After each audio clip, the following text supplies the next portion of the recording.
써갖고 공부시키지 말라는 문구가 있는데 경매하지 마세요.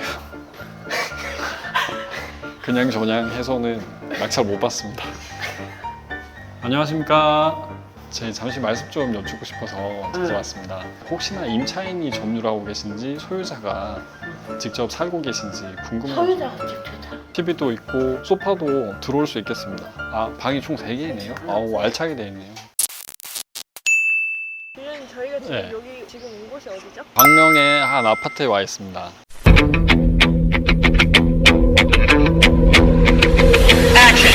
왜 광명에 오시게 됐는지는 아시죠? 경매 마블 때문인 거죠. 경매 마블에서 지난번에 이제 주사위를 던지셨을 때 광명 시흥을 고르셨잖아요. 아, 시흥도 있고 광명도 있는데 여기로 부르신 거예요? 네, 마스터키님이 시흥을 한번 가셔서 네. 또 이제 빌리언님은 광명으로 불렀어요. 지금 먹구름도 좀 많고 해가지고 비 올 것 같은데 비 오기 전에 불러는 주셨네요. 일단 네, 비가 올 것 같아서 약간 불안하네요. 네, 네. 조사를 빨리 하면 좋을 것 같고요. 아, 오늘 이제 입찰가 산정하셔야 되잖아요. 아, 네네네. 입찰가 산정하실 물건 번호를 불러드릴게요. 오늘 조사하실 물건은 2023-0477-001 물건이에요. 지금 한번 바로 행금사 옵션 검색하셔서 조사 시작하시면 됩니다. 아, 바로요? 여기서 즉석에서. 네. 네, 여기가 광명 중앙하이츠 아파트. 아, 여기 딱 물건지 아파트로 저한테 주소 알려주셔서 바로 앞에 있는 아파트네요. 여기 아파트가 지금 공매로 나왔는데 광명 중앙하이츠 아파트라고 합니다. 202동이고 804호입니다. 현장에 와서 조사할 필요가 있는 부분이 뭔지를 먼저 파악을 좀 해야 되겠습니다. 가장 중요한 게 점유자가 있고 그분이 혹시라도 대항력이 있어서 낙찰을 받았을 때 인수하는 권리가 있는지 첫 번째로 확인을 해봐야 될 텐데요. 이게 신건이고 그 다음에 매각기일이 7월 10일입니다. 그러니까 입찰을 할 수 있는 시점이 7월 10일부터 입찰을 할 수 있으니까 아직까지 이 압류재산 공매는 재산 명세서가 업로드가 안 됐습니다. 입찰하기 전에 일주일 전부터 업로드가 될 텐데 아직까지 서류가 업로드가 안 된 상태이고요. 그러면은 이 서류가 없어도 권리 분석 하실 수가 있습니다. 전입 세대 열람 내역이랑 그 다음에 등기부를 통해서 확인을 해보실 수가 있습니다. 감정가가 3억 8,900만 원인데 감정 시점을 한번 보겠습니다. 이 행꿈사 옥션에서 감정평가서를 열람하실 수가 있습니다. 이 감정평가서를 작성한 시점이 5월 11일이고 3억 8,900만 원이니까 현재도 뭐 크게 가치는 달라지지 않았다고 본다면은 시세를 한 이 정도로 볼 수 있겠습니다. 한 3억 9천 정도를 시세로 보실 수가 있겠고요. 유찰이 한 번도 안 됐습니다.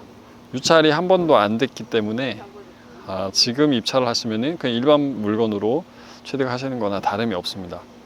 그리고 이게 공매인데 한 번 유찰될 때마다 10%씩 저렴해집니다. 이 정도 금액이면은 내가 지금 사도 되겠다 하시는 금액에 입찰을 하시면 되겠습니다.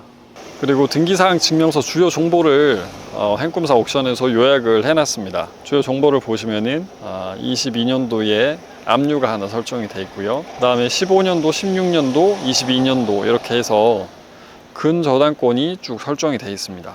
권리자 명의 3으로 시작하는데 뭐 보험회사일 수도 있을 것 같고요. 네, 이거는 등기부를 한번 살펴봐야 되겠습니다. 일단은 근저당권이 이렇게 15년도부터 계속해서 설정되어 있다는 거는 아무래도 임차인분은 없을 가능성이 커 보입니다. 소유자가 점유할 가능성이 커 보이고요. 그럼 혹시라도 이 점유하시는 분을 찾아뵙고 공매가 진행되는 거를 알고 계신지랑 앞으로 어떻게 생각을 하고 계신지 문의를 한번 드려보겠습니다. 네, 경매나 공매 물건이 나와서 현장 조사를 하실 때는 좀 조심스럽습니다. 왜냐하면 점유를 하고 계신 분께서 상당히 좀 스트레스를 많이 받고 계신 상황이시고 물건을 보고서 많은 분들이 찾아갈 가능성이 크기 때문에 좀 정상적으로 친절하게 응대를 하실 가능성은 거의 없다고 보시면 되겠습니다.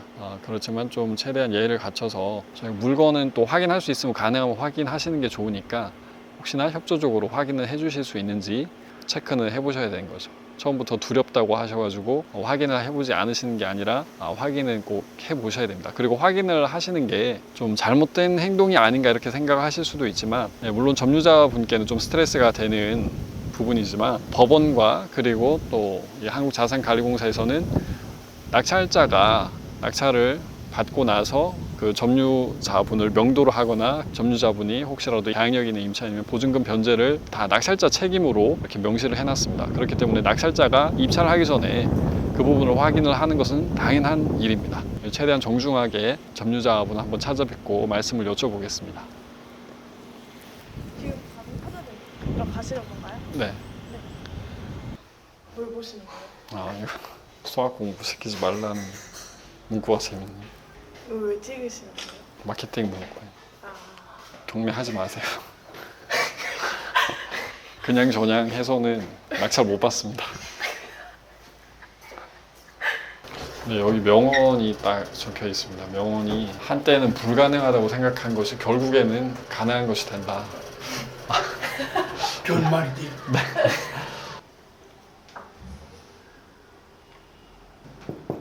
선생님 안녕하십니까? 안녕하십니까? 네, 일단은 이 해당 세대는 현재는 안 계신 것 같습니다. 부재 중이셔가지고 혹시나 이웃분께서 좀 소통을 하면서 지내고 계신지 한번 여쭤드려보겠습니다. 안녕하십니까? 저희 잠시 말씀 좀 여쭙고 싶어서 찾아왔습니다. 여기 바로 옆에 이 804호 그 매물을 혹시나 임차인이 점유를 하고 계신지 소유자가 직접 살고 계신지 궁금해요. 소유자가 직접 살고. 소통을 좀 하고 계신가요? 응. 아, 근데 그 네. 딸이 철산동 내면인가 한신인가 거기 살고 있거든요. 따님이 계시네요. 응. 여기 살다가 거리 이사 갔어. 아. 그러니까 그쪽으로 가려고. 그쪽으로 가려고 하시나 보시네. 죄송하지만 뭐 집 여기 사시면서 좀 불편하시고 그러셨던 점은 없으신가요? 아니 살기 좋아요. 살기 좋으시고 뭐 철산 여기 광명 사거리역도 가깝고 하니까 예, 괜찮으시죠? 여기 공기 좋고 네. 다 좋아요. 바람도 좀 많이 불고 공기가 좀 쾌적한 것 같습니다. 실례지만 여기 이제 식사하셔야 될 시간인데 내부 구조만 잠시만 봐도 감사합니다. 상태는 이 집이 더 깨끗해요. 그렇습니까? 왜냐면 우리보다 늦게 이사하고 수리 싹 해갖고 있더라. 여기 거실 있고 주방이 깔끔하게 돼 있고요. 그래도 TV도 있고 소파도 들어올 수 있겠습니다. 발코니도 뒤쪽에 이제 산이 있습니까? 응, 산이 있고 여기 있으면은 거실에 있으면 산도 보이고 하늘도 보이고 아주 공기가 너무너무 좋아. 에어컨이 따로 필요가 네, 없으시겠습니다. 에어컨 따로 필요 없어. 지금 내부는 이렇게 방 하나, 이렇게 방 2개, 욕실 하나. 방이 총 3개이네요. 알차게 돼 있네요. 알겠습니다. 집까지 보여주셔서 정말 감사합니다. 네, 고맙습니다. 네. 대단하신 것 같아요. 어떻게 내부까지 보시고 노하우가 있으신가요? 아니 뭐 노하우 지금 방금 다 보셔서.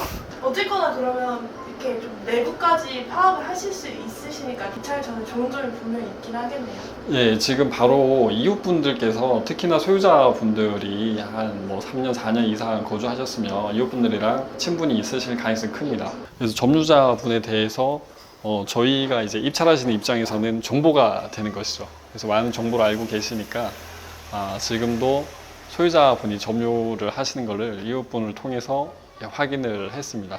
그리고 또 다른 이사 가실 거처가 있다고 하시니까 명도까지도 예상을 해보실 수가 있겠고요.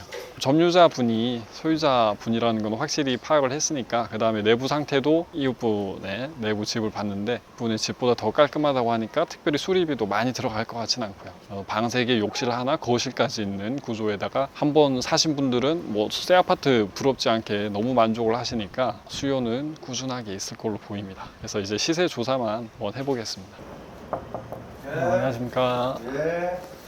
시세가 어느? 지금 사업이 하나 저렴한 게 사업에 나와 있는데 예. 5층이고 4억인데 이거는 제가 3억 9천 이하로 가능해요. 투자라 전세는 전세는 한 2억 5천. 그래도 여기 광명 사거리 쪽 근처여서 한 3억대까지도 그게 좀 조금 떨어지는 생각이 상태. 들어요. 왜냐면 이제 이게 좀 30년 된 예. 아파트고 그래서 신축 아파트하고는 비교를 하시면 안 돼요. 신축 아파트하고는 별개로 움직이기 때문에 시세도 그렇고 매매도 그렇고 전월세도 그렇고. 앞으로 저희가 매매가가 9억에서 한 11억 사이인데 전세가가 한 6억 이렇게 내외로 나와 있는 것 같더라고요. 워낙 좀 차이가 나긴 한데 그래도 입주 물량을 한번 대어보니까 돈이 이제 조금 자기 형편에 맞게 들어오시는 분들이기 때문에 네. 크게 뭐 입주 쏟아진다고 그래가지고 여기는 영향을 안 받아요. 신축은 신축끼리만 영향 받죠. 신축끼리만. 왜냐면 워낙 저렴하니까 지금도. 예, 그래서 여기가 더 떨어질 이유가 없어요. 그럼 이제 저희가 마지막으로 할 게 뭐가 남았죠? 네, 제가 이제 입찰가를 산정을 해야 되겠죠. 그러면 네. 입찰가 산정을 해주세요. 일단 시세 조사가 된 결과가 기준점이 될 텐데 제가 시세 조사했을 때는 이 공매로 나온 물건은 수리 안 한 물건 기준으로 한 3억 9천 정도에는 거래가 될 수 있을 걸로 제가 조사를 했습니다. 그래서 3억 9천을 기준으로 해서 입찰가를 산정을 해야 될 텐데 취득세 중과가 안 되는 조건이라고 보시고 뭐 수리를 안 하시고 특별히 도배 장판 정도만 한다고 생각을 하셨을 때 지금 바로 말씀드리면 되나요? 네, 말씀해 주시면 됩니다. 3억 4천 한 600만 원 정도 그 정도 이상에는 낙찰이 될 걸로 예상을 합니다. 그런데 이게 회차별로 유찰되는 금액도 좀 고려를 해야 되는데 2회차 때가 한번 유찰됐을 때가 3억 5천만 원입니다. 이때 낙찰이 안 되면은 3억 4천 6백만 원 정도 낙찰이 될 수 있을 걸로 보입니다. 나중에 한번 이제 개최되는 대로 네. 결과를 한번 기다려 보도록 하겠습니다. 어제 저희가 어디를 갔다 왔죠? 광명을 갔죠. 네, 이제 그래서 또 주사위를 돌려서 네. 이동을 해야 할 텐데 던져주시면 됩니다.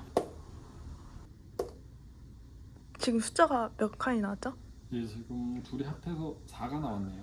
하나, 둘, 셋, 넷. 화성 평택이네요. 그럼 저희가 다음번 촬영은 화성 평택에서 하는 걸로 하겠습니다.